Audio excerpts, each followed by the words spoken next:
Hey everyone, and welcome back for another deep dive.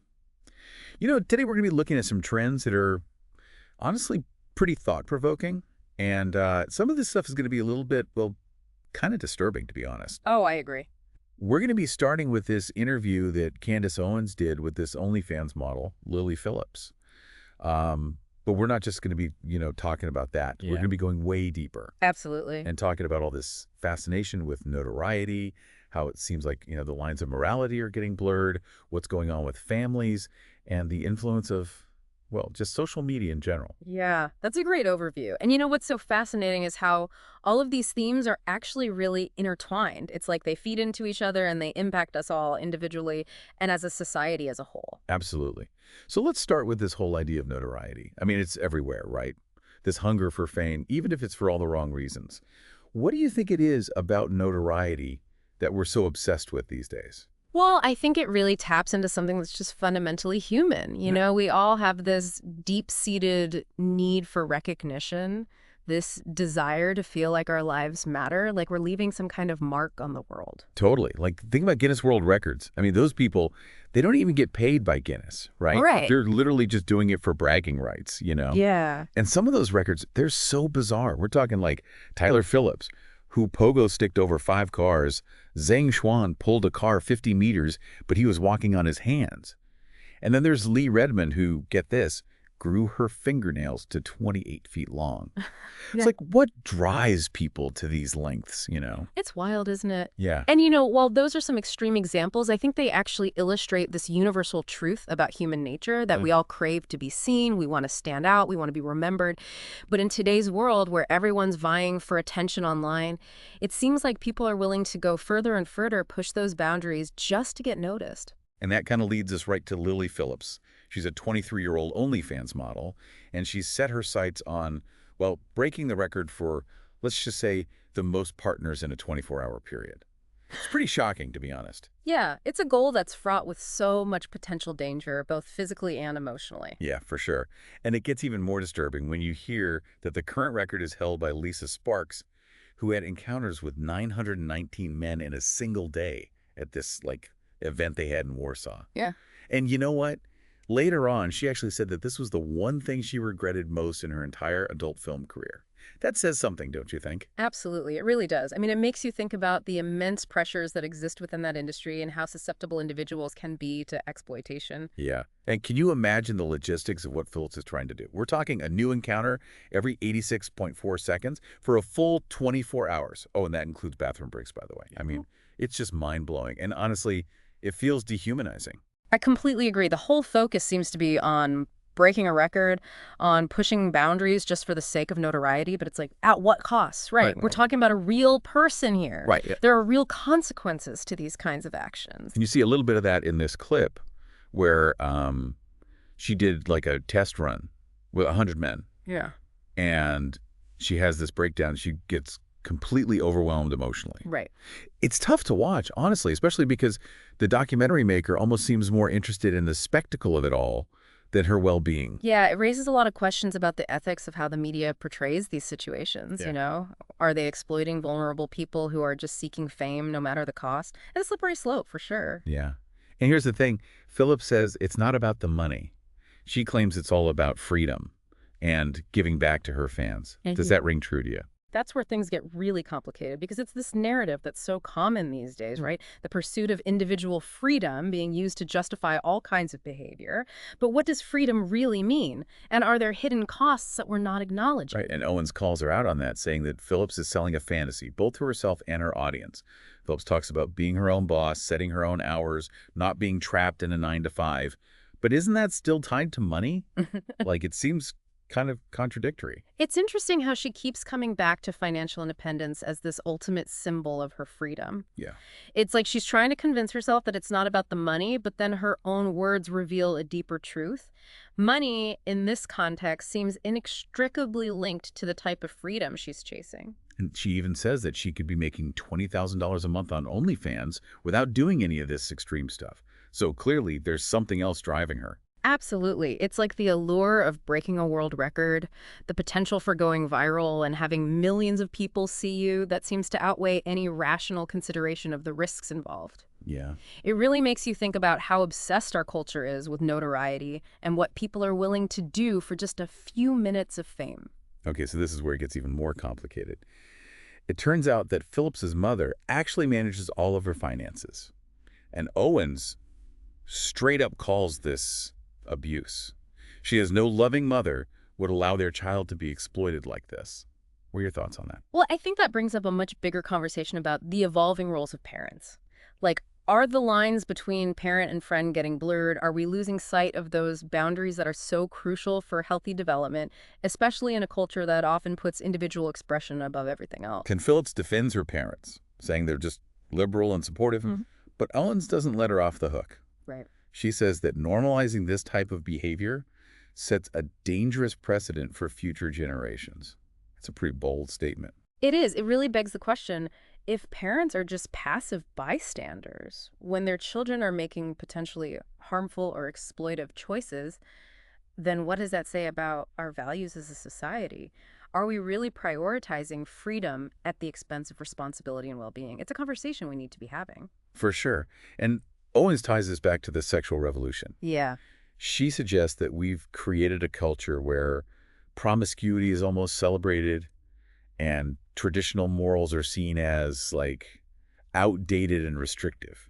It's a really complicated issue, and I'd love to hear your take on that. Well, it's interesting because while the sexual revolution was really important, it brought about all these positive changes like challenging those oppressive norms and empowering individuals, but it also kind of left us grappling with these unintended consequences. We hadn't really figured out how to navigate this world where sexual expression is a lot more open, but maybe without emphasizing responsibility, consent, and all those emotional complexities that come with it. That's a really great point. We always hear about the benefits of freedom, but are we really talking enough about the potential downsides, especially in a world where everything feels so amplified online? Are we really being honest about how the choices we're making are impacting us emotionally and psychologically? That's such an important question. And, it kind of brings us to another part of this whole conversation. And to be honest, it's a pretty disturbing one. Owens brings up this school shooting that happened in Madison, Wisconsin. The shooter was this 15-year-old girl. Her name was Natalie Rupp, and she injured 6 people and killed 2, including herself. Wow. That's horrific. And the fact that she was so young is just, I don't know, it makes it even more unsettling. It seems like we're hearing about these tragedies more and more often. It's hard to even know where to start to make sense of it all. It's truly heartbreaking. And what's particularly disturbing about this case is that Rupp had this online obsession with school shooters and death. She even wrote this whole manifesto where she talked about hating her parents and wanting to end her own life. But she saw the shooting as her way to contribute to evolution. That's actually what she called it. That's chilling. It really makes you realize how the internet can be such a breeding ground for these dangerous ideologies. Yeah. And how easy it is for vulnerable young people to be radicalized online, especially if they're already dealing with mental health issues and feelings of isolation. It's a scary thought. And if you dig a little deeper into Rupp's background, you find out that she came from a really troubled family, multiple divorces, struggles with addiction, and she clearly felt very unloved and unwanted. She wrote about her father being an alcoholic and her mother being emotionally abusive. That's so sad to hear. It's interesting. When you connect us back to Lily Phillips, it's almost like we're seeing two sides of the same coin. I mean, these two situations, they're so different, especially in their outcomes.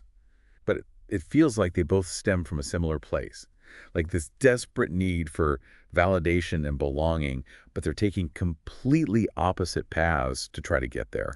That's a really insightful connection. On the surface, you'd never think to put these two situations together. But when you start looking closer, you see these common threads. It's like the breakdown of the family structure, the feelings of alienation and despair, and then this intense longing for connection and meaning in their lives. Yeah, it's like they're both trying to fill this void, but they go about it in these ways that end up being so destructive, not just to themselves, but to others as well. It makes you wonder, what role does our culture play in all of this? Are we somehow contributing to this widespread feeling of emptiness and despair? That is the million-dollar question, isn't it? It's easy to just focus on the individual stories, but I think it's crucial to zoom out and consider the bigger picture. What are the societal forces at play here? Are our cultural values and norms actually shaping the choices that young people are making, even if we don't realize it? It makes you think, we've been talking about this idea of freedom throughout this deep dive, but are we really free if we're constantly being told that our own individual happiness is the most important thing, what about our responsibilities to others, to our communities, to the world around us? You've hit on something really crucial there. It's like we've created this culture that's all about individualism, but we haven't balanced it out with enough emphasis on responsibility and empathy. And that's where things start to fall apart. So what you're saying is maybe we need to rethink our whole definition of freedom. Yeah. I think it's definitely worth exploring. What if true freedom isn't just about doing whatever you want, whenever you want, with no regard for the consequences? What if it's something much deeper and more complex? What if it's about recognizing how interconnected we all are and how our actions affect the well-being of everyone around us? That's a pretty radical concept, but I have to admit, it's kind of intriguing. But how do we make that shift? How do we move away from this me culture and toward a we culture? Because it can feel really overwhelming to even think about changing something that big. You're right. It's a big challenge. But I think the key is to start small.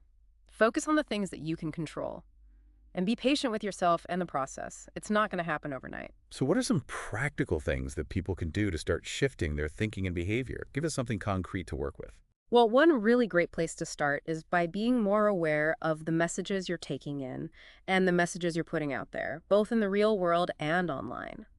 Ask yourself, are you buying into these narratives that say happiness is all about getting validation from other people or having lots of stuff? Or are you actively looking for things that make you think differently, that connect you to your values, and that help you prioritize relationships and community over those fleeting moments of fame or fortune? It's true. It's so easy to get caught up in the endless scroll of social media. We can forget that there's a whole world out there beyond our screens. And another important thing you can do is be more intentional about the conversations you're having. Are you always talking to people who agree with you? Or are you making an effort to hear different perspectives and have respectful conversations with people who see the world differently than you do? That's such a good point. Sometimes it's more comfortable to stay in our own little echo chambers, but we grow the most when we step outside of them and open ourselves up to ideas that challenge us. And lastly, I think it's really important to remember that change takes time, it's a process, and there are going to be times when you stumble. The important thing is to keep moving forward, keep learning, keep growing, and keep believing that a better future is possible. That's really inspiring. So even after looking at these pretty disturbing trends, you're still optimistic about the future. I am. I truly believe that we humans are capable of amazing things. And if we're willing to put in the effort, I think we can change course. It's not going to be easy, but it's a fight worth having. I agree with you there. So as we wrap up this part of our conversation, what's the one thing you want our listeners to take away from all of this? If you remember nothing else, remember this. True freedom isn't about escaping responsibility. It's about taking ownership of it.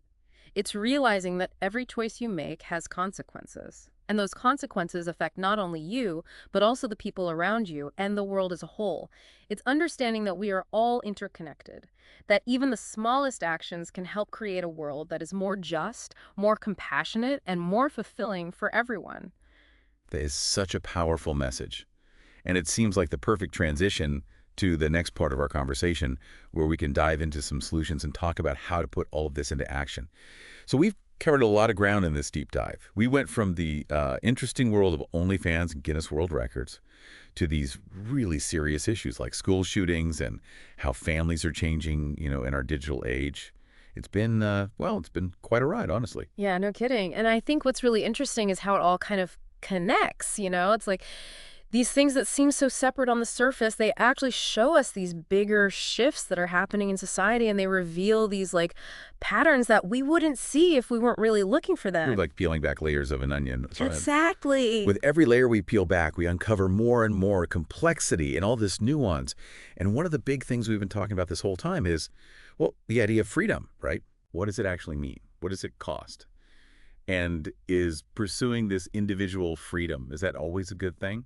After looking at all these cases and, the bigger picture, what are your thoughts on that? Well, I think one thing that's become pretty clear is that this simple idea of freedom, like just not having any rules or limits, that's just not enough. I mean, true freedom, I think, is way deeper than that. It's about finding that freedom inside yourself, the freedom to choose wisely, to act responsibly, and to live your life, based on what you truly value.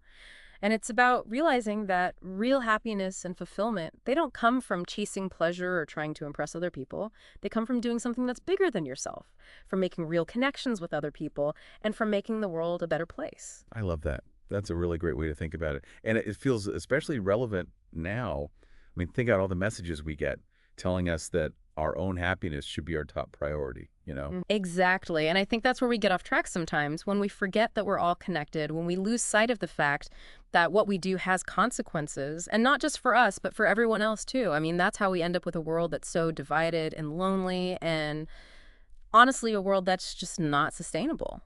So how do we change that? How do we go from this me culture to more of a we culture? Right. Because it can feel pretty overwhelming, when you think about changing something that big. It's definitely a huge challenge, but I think the most important thing is to just start somewhere, you know? Yeah. Focus on the things you can change. And just be patient with yourself. It's not going to happen right away. So what are some things that people can actually do to start changing how they think and act? Like, give us some concrete examples. Well, one really simple thing is to pay more attention to the messages you're consuming and the messages you're putting out there, both in real life and online. Ask yourself, are you buying into this idea that happiness is all about getting approval from other people or having a lot of stuff?